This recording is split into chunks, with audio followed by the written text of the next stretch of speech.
देखो, ये चिंता नहीं होनी चाहिए कि आज हम यहां हैं, हमारा भरण पोषण हो रहा है, कल क्या होगा। अगर कल की तुम्हें चिंता है तो तुम शरणागत नहीं हो। शरणागत कल की चिंता नहीं करता। जिसने आज दिया है, अरे जब दांत न थे तब दूध दियो, अब दांत दियो ताको अन्न भी दे हैं, जल में थल में नभ में। पशु पक्षिन को दे तो को भी दे हैं, काहे को मूढ़ विचार करत, बेक मतलब व्यर्थ की चिंता कर रहे हो।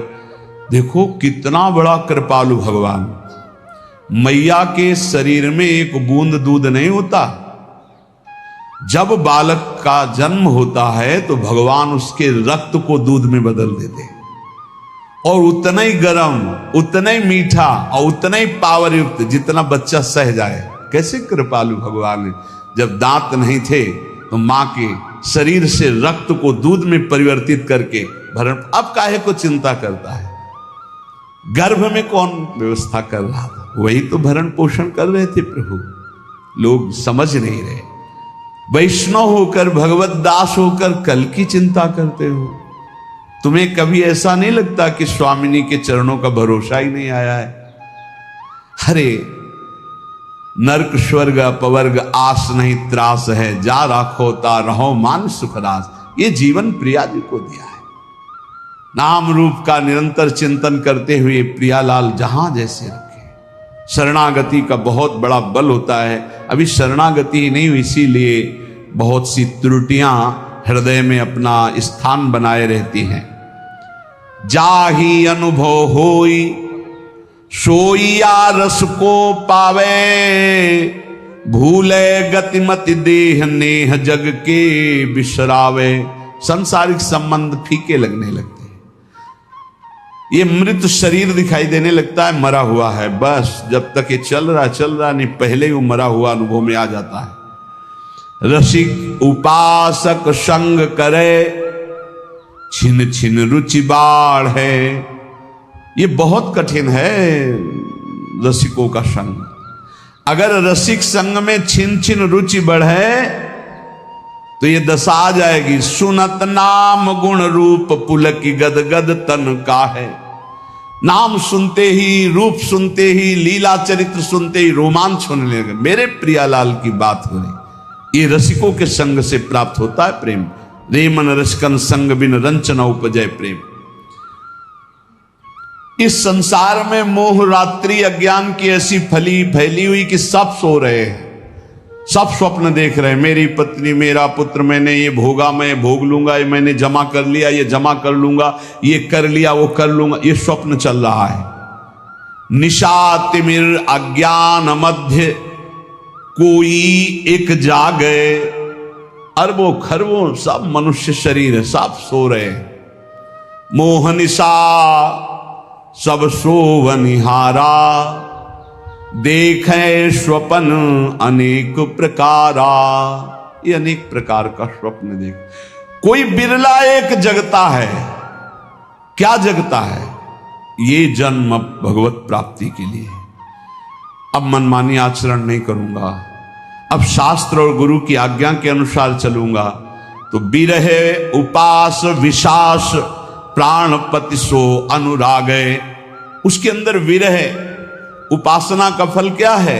विरहाग्नि जग जाना, प्रियाजू के मिलन की, प्रियालाल के मिलन की, प्राणपति श्री जुगल सरकार के मिलन की विरहाग्नि जल जाना। कैसे मिलेंगे, कैसे उनको देख पाऊं?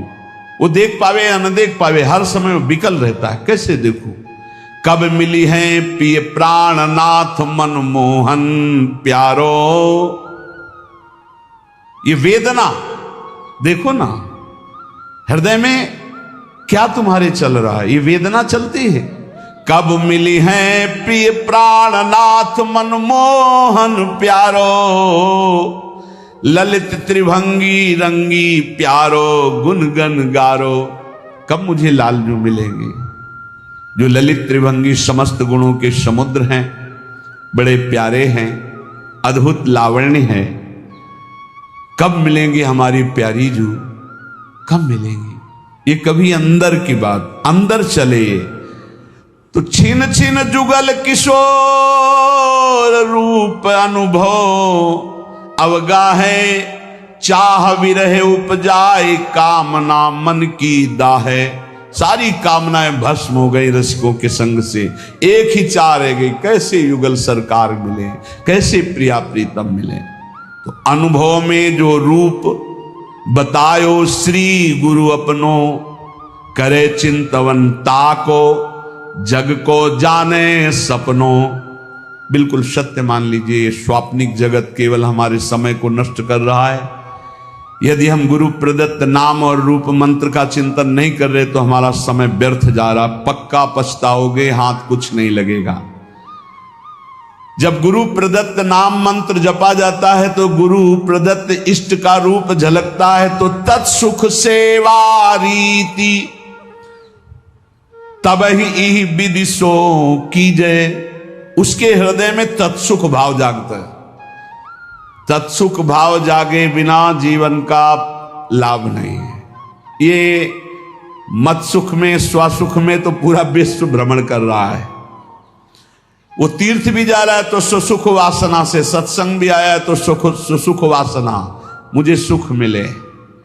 तत्सुख, प्रियालाल को कैसे सुख देऊं, कौन सी बात करूं, कौन सा कर्म करूं, कौन सी चेष्टा करूं, कौन सा भाव करूं जिससे मेरे युगल सरकार मुस्कुरा दें। ये बात तत्सुख सेवा रीति तबई विदिशों की जय, बढ़त रहे अभिलाष नीर नैनन भर लीजिए।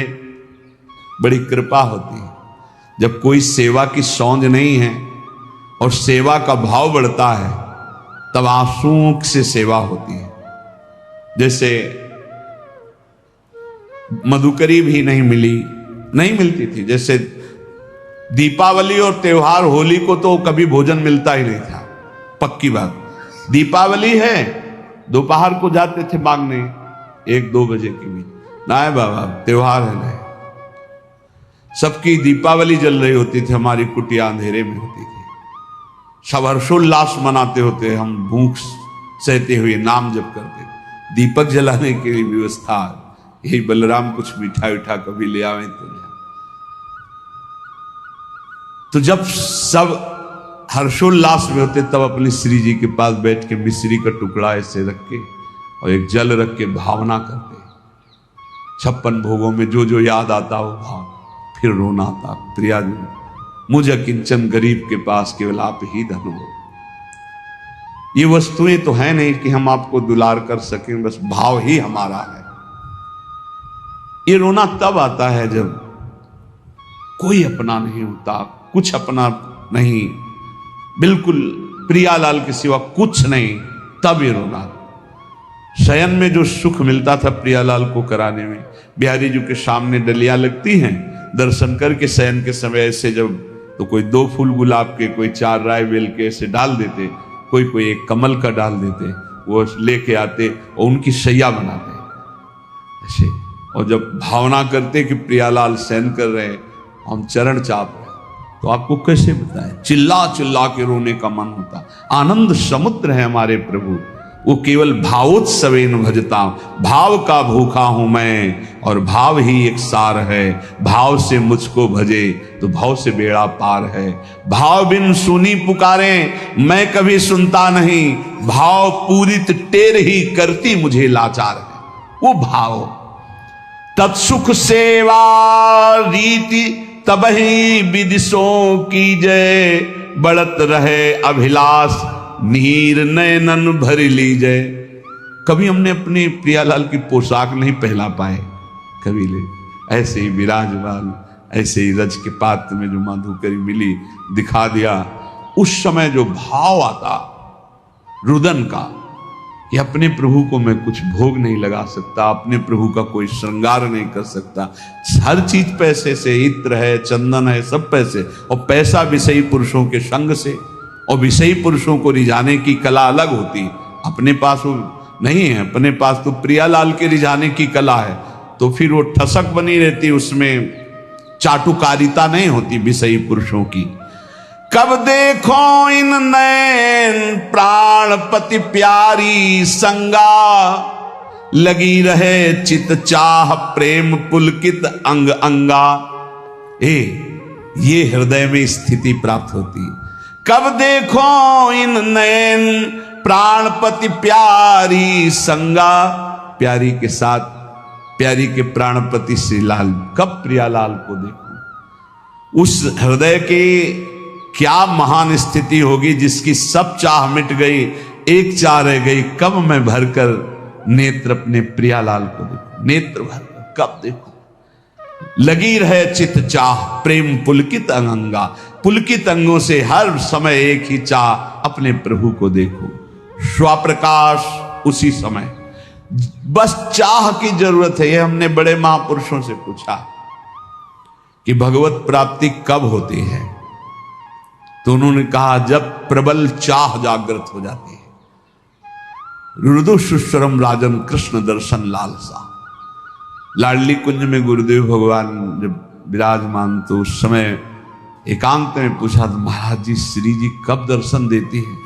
तो कहा जब श्री जी के सिवा और कोई चाह न रह जाए, और वो चाह भी सही न जाए कि अब रहा नहीं जा रहा, अगर श्री जी ना मिली तो प्राण निकल जाएंगे। बोले उसी समय श्री जी मिल जाएंगे। उसी समय चाह जे ही कब देखो इन नयन प्राणपति प्यारी संगा। और ऐसी विरहाग्नि जली तो बोले स्वप्रकाश श्री वृंदावन निज धाम विराजय। सर्वोपरि सब मध्य प्रकट हो गए युगल सरकार। कहा बोले स्वप्रकाश, इसी आत्मस्वरूप ने वृंदावन का रूप धारण कर लिया, और इसी के मध्य में कुंज निकुंजों में खेलते हुए युगल सरकार यही दर्शन दे दी। यह है उपासना। स्वप्रकाश, जो स्वरूप, उसी से प्रकाश प्रकट हुआ, वही वृंदावन बन गया। और उसी वृंदावन नवनिवृत्त निकुंज में प्रियालाल यही हृदय में पूर्ण प्रेम पूर्ण ऐश्वर्य, ये सब तहां प्रकाश है। यही पूर्ण प्रेम, यही पूर्ण वैभव हृदय में प्रकाशित हो गया। ये अवतारी सबको या निश्चल विविध विलास है। समस्त अवतारों के अवतारी श्री राधा वल्लभ लाल हृदय निकुंज में प्रकाशित हो गए। रूपशील गुण वै समान हुए सहचरी सेवे। जैसे प्रियाजू की रूप कांति, वैसे ही प्रतिबिंब स्वरूप सहचरी रूप, वैसे ही गुण, वैसे ही अवस्था, वैसे ही समान श्रीअंग माधुरी सहचरी होकर के अलक लड़ी लड़कान जान हित सोहित भेवे। वो प्रियालाल के रहस्य को जानकर उनको सुख पहुंचाती है। इसलिए बहुत कृपा से हमें श्रीधाम वृंदावन श्री प्रिया प्रीतम की उपासना मिली है। तो चाहे जैसी स्थिति हो, चाहे जैसी परिस्थिति हो, बस एक प्रार्थना है, नाम न छोड़ना, नहीं तो हार जाओगे। नाम अगर पकड़े रहे राधा राधा राधा। ये कलयुग में राधा नाम करुणा समुद्र में है, आप ये समझ लो। ये आगम निगम पुराणों में अगोचर है। ये वृंदावन की भूमि से प्रकाशित है, ये पराविद्या है। बड़े भाग्यशाली होंगे जो इस राधा नाम का आश्रय ले लेंगे। शरीरम श्री वृंदावन भुवि सदा स्थापय मनः। अगर शरीर वृंदावन में नहीं रख सकते तो वृंदावन की रज तो शरीर में लगा सकते हो। देख लो, अगर हमारी प्रार्थना आपके कान तक पहुंच रही हो, आप स्वीकार कर लें। गिरिराज जी की परिक्रमा की रज, वृंदावन की कहीं भी रज लेकर उसको चाल करके एक पात्र में रख लो। जैसे पाउडर लगाते हो, थोड़ी ऐसे रज लिया, पूरे शरीर में स्नान के बाद लगा लिया। देख लेना, शरीर में रज लगी है तो तुम्हें वृंदावन धाम निश्चय प्राप्त होगा। निश्चय, निश्चित हमारे वचन मान लो, तुम्हें वृंदावन की प्राप्ति होगी। शरीर छूटने पर तुम नित्य धाम वृंदावन जाओगे, कभी नारकी गतियों को प्राप्त नहीं होगे। और अगर शरीर वृंदावन वास कर रहा है तो बहुत ही मंगल बात है, बस सावधानी रखे, रहनी से रहे। क्योंकि आगे कह रहे शरीरम सी वृंदावन भुवि सदा स्थापय मनः, मन भी वृंदावन में स्थापित करो। तन तो स्थापित किया भी। एक हमसे प्रश्न किए कि मैं वृंदावन जब आता हूं, वृंदावन 2-4-10 दिन रहता हूं तो मेरे मन में दोष दर्शन होने लगता है, बाहर रहता हूं तो रोना आता है वृंदावन के लिए, मैं करूं तो क्या करूं? तुम का बाहर रहो, यहां मत रहो, आओ एक दिन दर्शन करो, भाग जाओ यहां से।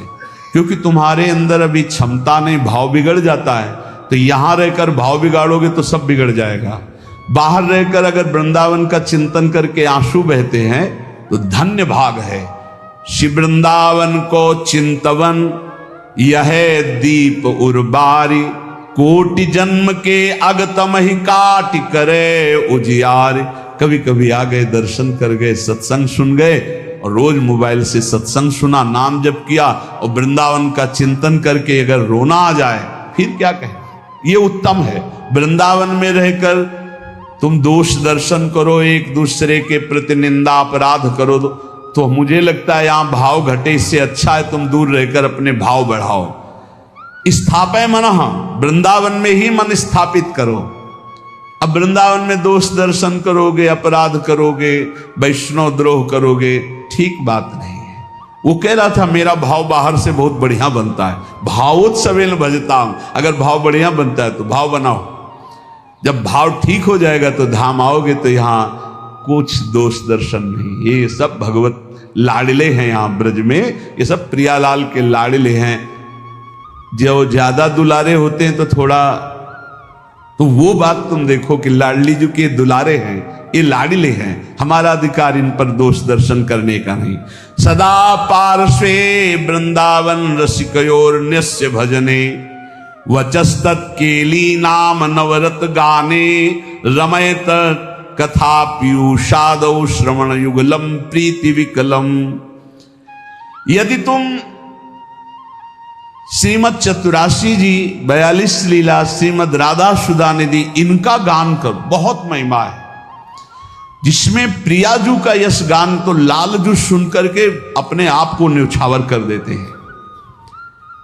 यदि लीला गायन में तुम्हारी रुचि हो जाए, नाम जपने में तुम्हारी रुचि हो जाए, और लीला सत्संग सुनने में तुम्हारी रुचि हो जाए, तो श्रीपाद कह रहे हैं अब तुम निश्चिंत हो जाओ प्रीति विकलम के लिए। अब प्रियालाल का प्रेम तुम्हें प्राप्त होगा, प्रियालाल की निश्चित प्राप्ति हो जाएगी। श्री भगवत रसिक जी महाराज कृपा करके कह रहे हैं कि जीभ जुगल नाम ही जपे, द्रगन बिलोकै रूप, उदर भरे अलिवृत्ति सो, छाण स्वान मृग भू। बोले निश्चित उस विरक्त महाभागवत को भगवत प्राप्ति हो जाती जो ऐसी रहने से रहता है। कैसे? बोले जीव से युगल नाम जप कर रहा है, और नेत्रों से जिधर दृष्टि जाती सब में भगवत भाव कर रहा है, और पेट भरता है अलिवृत्ति सो, छाड़ स्वान मृग भूप, कुत्ते की और सिंह की वृत्ति का त्याग करके अलिवृत्ति, अली कहते मधुकर, मधुकर भौरा, उदर भरे अलिवृत्ति सो, छाड़ स्वान मृग भूप। श्वान वृत्ति से पेट भरना क्या है? धनियों के पीछे डोलना, चाटुकारिता करना, उनके द्वारा दिए गए धन की विलासिता भोगना, एक कुत्ते की वृत्ति से जीवन यापन करना है। और सिंह वृत्ति क्या है?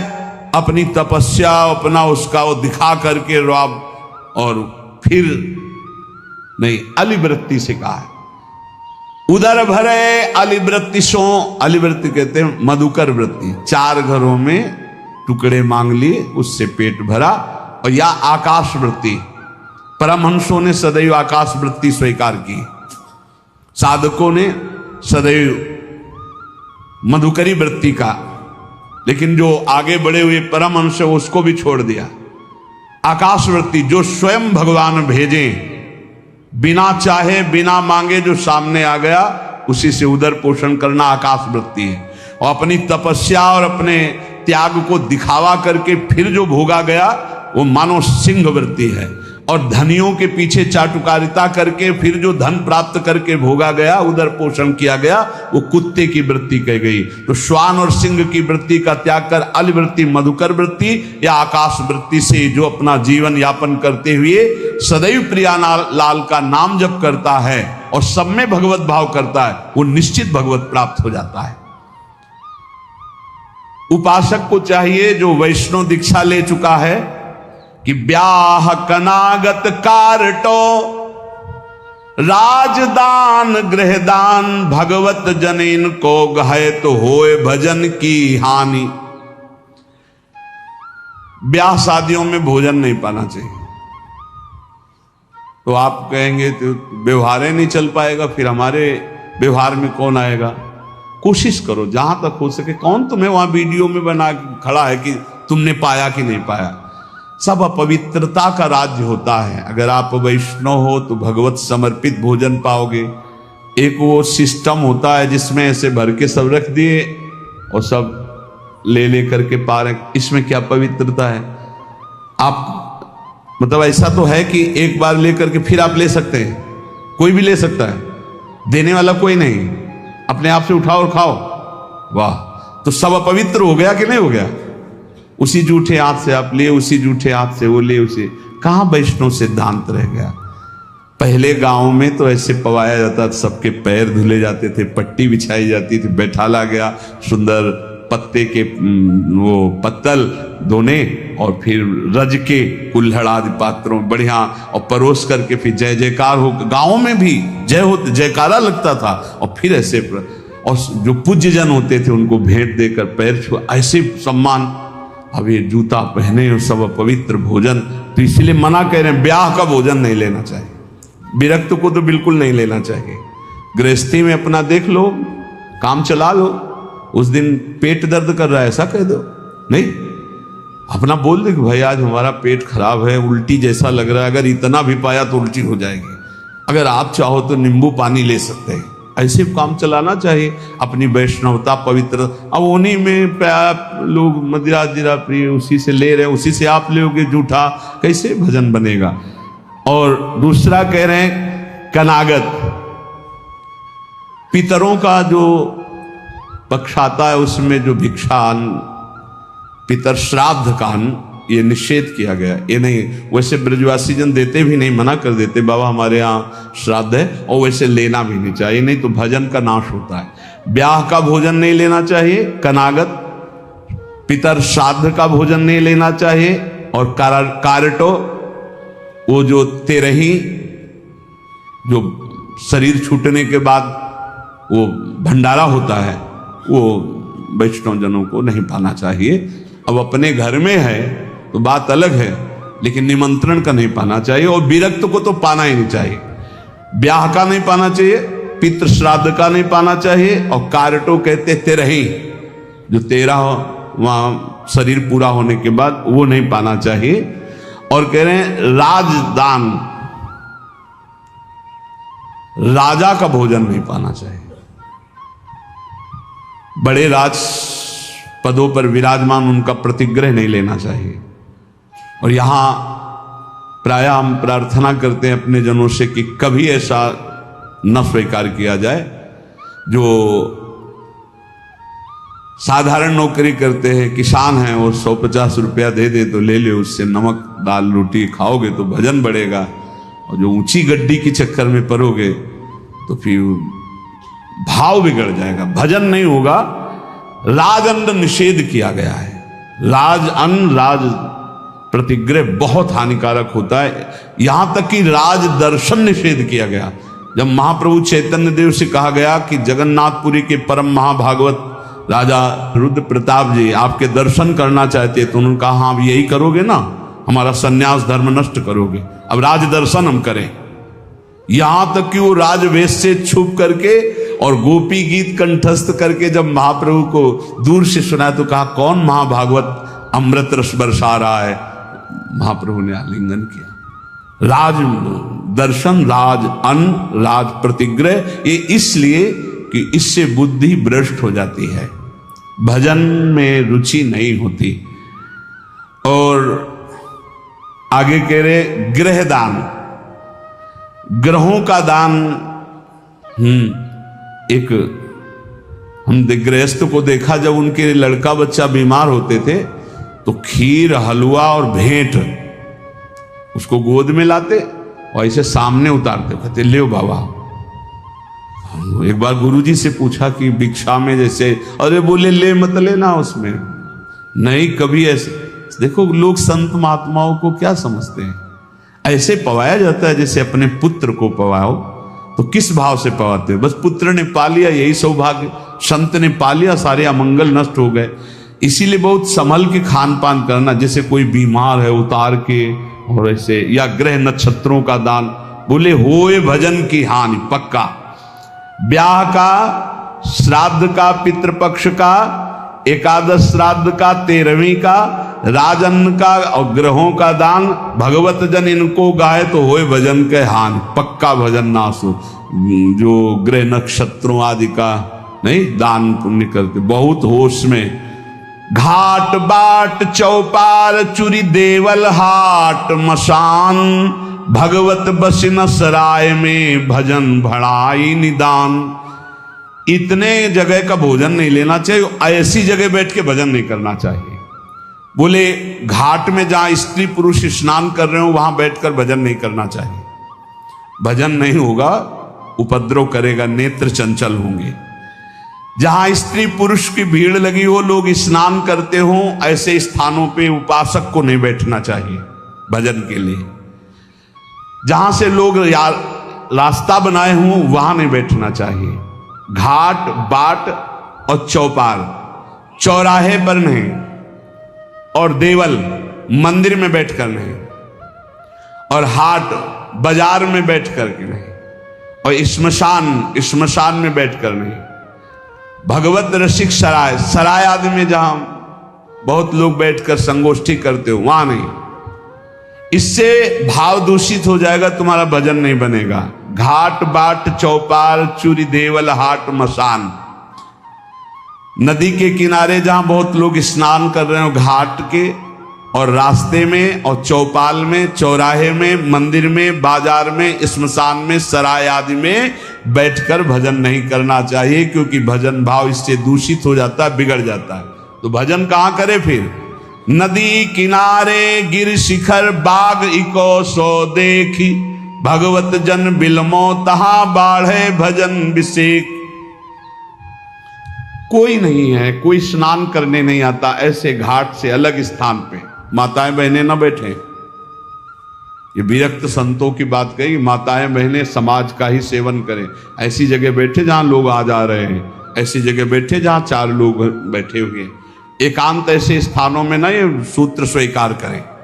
नदी किनारे बहुत दूर एकांत में जहां जन साधारण लोग न जाते हो, गिर शिखर पहाड़ के किसी एकांतिक चोटी पर बैठकर, या किसी एकांतिक बाग में, या किसी एकांत स्थान में जहां लोगों का ठहरना बैठना आना जाना नहीं है, ऐसे स्थान पर बैठकर चित्त को प्रभु में लगाए तो भजन विशेष बढ़ता है। नदी किनारे गिर शिखर बाग को सो देख, भगवत जन बिलमो तहां बाढ़े भजन विषेक। श्री भगवत ऋषिक जी महाराज कह रहे हैं ऐसी जगह भजन बढ़ता है। और सबसे ज्यादा भजन की वृत्ति आती है भगवान के प्रेमी जनों के संग में बैठकर। एक बार कि गौशाला में भजन करे तो इतना आप संगम में करे, फिर लिखा था गुरु चरणों के समीप भजन करे तो अनंत गुना फल मिलता है। तो गुरु चरणों की समीपता का क्या मतलब है? अपने गुरुदेव की पादुका, अपने गुरुदेव की आपने श्री सीताराम ओंकारनाथ जी को देखा, छाती में बांधे थे अपने गुरु जी की पादुका। ये निरंतर गुरु का सानिध्य, गुरु चरण पादुका साक्षात गुरु जी। जब भरत जी ने कहा कि प्रभु हम सब तो आए हैं आपका अभिषेक करने के लिए, आप जैसी आज्ञा करें, तो भगवान ने कहा भरत जैसा तुम कह दोगे। जब सारा भार भरत जी के ऊपर डाल दिया तो भरत जी ने कहा जे विधि प्रभु प्रसन्न मन होई, करुणा सागर कीजिए सोई।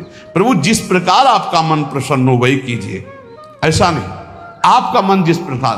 तो भगवान ने कहा हम तो यही चाहते अपने पिता की आज्ञा का पालन करो। तो बोले प्रभु जीने का सहारा दे दीजिए। तो भगवान ने पादुका 14 वर्ष तक पादुका को सिंहासन में विराजमान कर पूर्ण राज्य शासन आज्ञा मांगकर करते थे। ऐसे गुरुचरण चिन्ह गुरुचरण पादुका का सानिध्य और निरंतर भजन तो अनंत गुना फल प्रदान करता है।